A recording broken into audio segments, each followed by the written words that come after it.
శ్రీగురుభ్యో నమ. హరి ఓం. శ్రీమహాగణాధిపతయే నమ. శ్రీమహాసరస్వత్యై నమ. శ్రీగురుభ్యో నమ. హరి ఓం. అజ్ఞానతిమిరాంధస్య జ్ఞానాంజనశలాకయా చక్షుర్మీలితం येन తస్మై శ్రీగురవే నమః. విశ్వావసనామ సంవత్సర ఫలితాలు చెప్పుకుందాం. విశ్వావసనామ సంవత్సరం చైత్రశుద్ధ పాడ్యమి ఆదివారం 30/3/2025 అంటే 30వ తారీఖు మార్చి నెల 25వ తారీఖున రేవతి నక్షత్రయుక్త ఆ రోజున విశ్వావసనామ సంవత్సరం ప్రారంభమైంది. విశ్వావసనామ సంవత్సరం 3వ రాశి మిథున రాశి ఫలితాలు చెప్పుకుందాం. ఈ మిథున రాశి ఫలితాలు ఎట్లా ఉన్నాయి?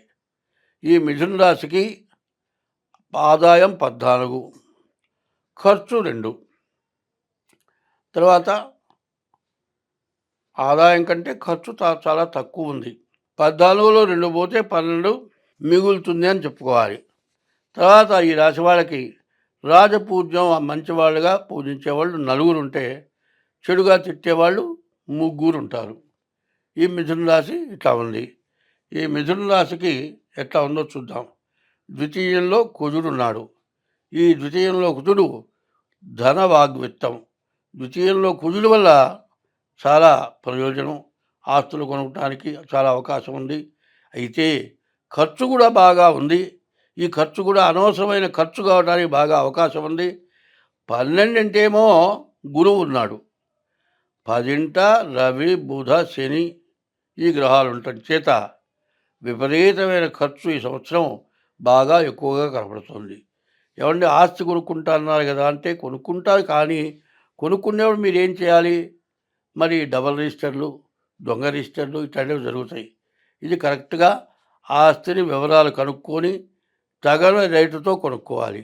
అట్లా కాకుండా ఎట్లా పడితే అట్లా కొంటే కొన్నంత ఆస్తి మీ స్వాధీనం కాదు, ఇంకోళ్ళు వచ్చి స్వాధీనం చేసుకుంటారు.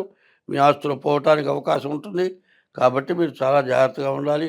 కేతువు 4 ఈ మిథున రాశి వాళ్ళకి చాలా ఈ సంవత్సరం ఖర్చులు, సమస్యలు, బాధలు బాగా ఎక్కువగా ఉండటానికి చాలా అవకాశం ఉంది. అందులో ఈ సంవత్సరంలో అందరికీ ప్రతి వ్యక్తి కూడా చెప్పాల్సిన అవసరం లేదు. కుటుంబంలో కలహాలు బాగా పెరగటానికి అవకాశం ఉంది. కాదండి, చదువుకుంటానికి విదేశానికి వెళ్ళారు, వాళ్ళు మళ్ళీ తిరిగి తల్లిదండ్రుల దగ్గర సక్రమంగా వస్తారా? అక్కడే పెళ్లి చేసుకొని మళ్ళీ తిరిగి స్వదేశానికి వచ్చి తల్లిదండ్రులని అప్పజల్లని అన్నదమ్ములను చూస్తారా? వాళ్ళు అక్కడే స్థిమితంగా ఉండిపోతారా? వీళ్ళు ఎక్కడున్నారో తెలుసుకోలేనటువంటి పరిస్థితుల్లో ప్రవర్తించే లక్షణాలు కూడా చాలామందికి ఎక్కువగా కనబడుతున్నాయి. కాబట్టి ఎవరైనా సరే చదువుకుపోయిన వాళ్ళు చదువుకుంటానికి వెళ్ళాలి.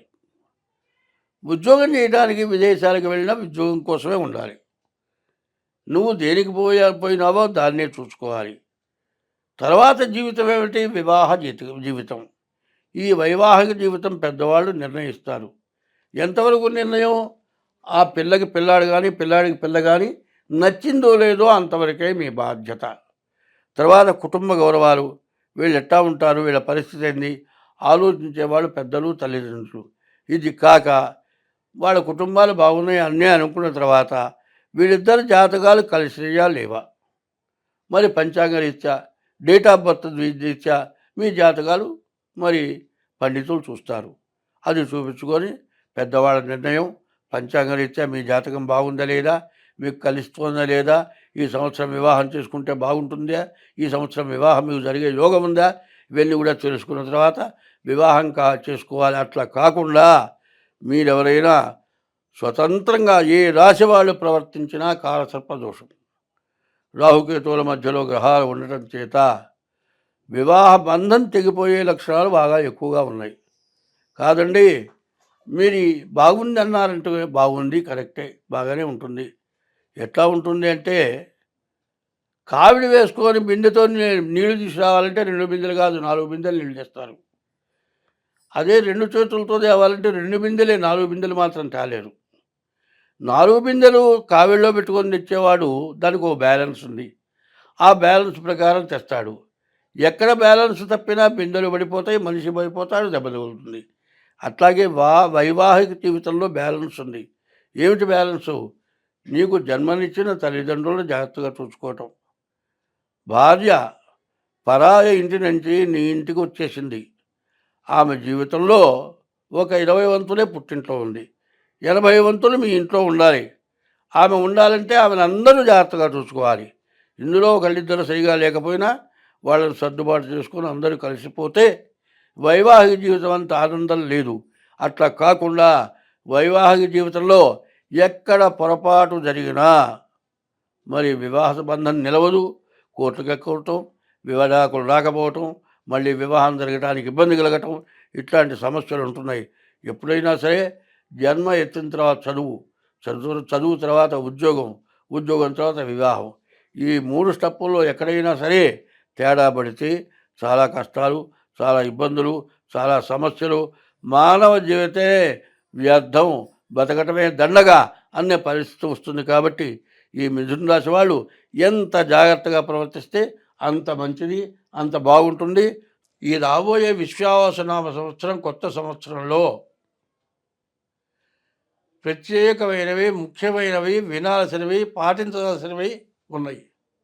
అవి చాలా కొద్దిలో ముఖ్యంగా చెప్తూ ఉన్నా. రాజకీయంలో సమస్యలు బాగా ఎక్కువగా ఉన్నాయి. రాజకీయ నాయకులు ఎవరు కూడా ఒక పద్ధతిలో నిలబడే లక్షణాలు లేవు. రాజకీయ పరిపాలన చేయడానికి పరిపాలకులకి సమస్యలు ఎక్కువగా ఉంటున్నాయి. మిగతా మెంబర్స్ కానీ, మంత్రులు కానీ స్వార్థం కోసమని సమస్యలు తెచ్చిపెట్టే లక్షణాలు ఉన్నాయి. సరే, పరిపాలకులకి ఈ ఇబ్బంది ఉంటే, పరిపాలకులకు కొద్దిగా ఇబ్బంది ఉంటే, ప్రతిపక్షాలు మాత్రం దీన్ని బాగా గొడవ చేసి ముందు ప్రతిపక్షాలు పాలకపక్షం కొట్టుకోవటం, పాలకపక్షాలు కొట్టుకుంటే దాన్ని ఎగదోసి ప్రతిపక్షాలు అల్లరి చేయటం, ఇది ఒక సమస్య. కుటుంబ సభ్యుల్లో ఇవాళ ఉన్నటువంటి పెరిగిపోయినటువంటి ఖర్చుల వల్ల, ఆదాయం తక్కువ వల్ల, ఇవాళ వచ్చే ఆదాయం చాలకపోవటం వల్ల కుటుంబ కలహాలు బాగా వస్తున్నాయి. రెండోది. మూడోది ఏమిటి అంటే, ప్రపంచ దేశాల్లో కొన్ని దేశాలు పైకొచ్చినాయి. ఆ పైకొచ్చిన దేశాలు తనకంటే ఇంకో దేశం పైకి రాకూడదు కాబట్టి, రాకుండా పోవాలనే ఉద్దేశంతో పైకి వస్తూ ఉన్న ప్రభుత్వాల్ని అణగదొక్కి వాళ్ళే పై స్థాయిలో ఉండాలి అని చెప్పి, మరి తక్కువగా ఉన్నటువంటి వాళ్ళని ఎగగొలిపి బాగా పరిపాలన చేస్తూ పైకొస్తూ ఉన్న దేశాలని అణచివేయటం కోసమై పైకొచ్చిన దేశాలు చిన్న దేశాలు చేత పైకి వస్తున్న దేశాల మీద యుద్ధం ప్రకటించి అన్ని దేశాలని నాశనం చేయటానికి కాండతో యుద్ధాలు జరిపే లక్షణాలు బాగా ఎక్కువైనాయి. ఇదివరకు మీరు చూచారు. మరి ఏమైంది? అమెరికా, రష్యా ఉన్నాయి. ఈ రష్యా బాగుంటే ఒకప్పుడు కొంత విడబడది. తర్వాత మరి రష్యాలో ఉక్రెయిన్ అనే ఓ భాగం దాంట్లోది. సరే, వాళ్ళకి తేడాలు వచ్చి గొడవలు పెంచుకోవడం ఎందుకని వాళ్ళు విడబడిపోయినారు. సరే, వాళ్ళకి మళ్ళీ ఏదో కొద్దిగా గొడవ వచ్చింది.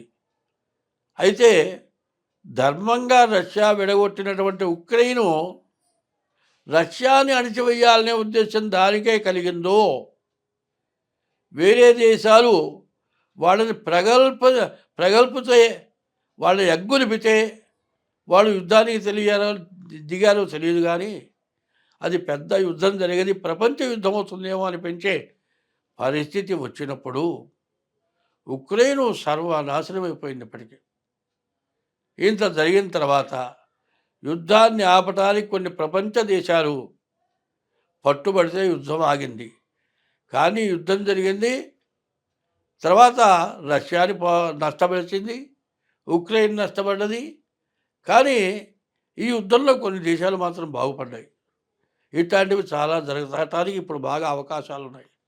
ఇది రాను రాను ఉన్న ప్రపంచ దేశాల్లో సగం దేశాలు ఒక భాగం, సగం దేశాలు ఒక భాగం గనుక అయినట్లయితే ప్రపంచ యుద్ధం తప్పేటట్లుగా లేదు. అట్లాగే కుటుంబ సభ్యుల్లో సగం అటు సగం ఇటు అయితే కుటుంబం విచ్ఛిన్నమైపోతుంది.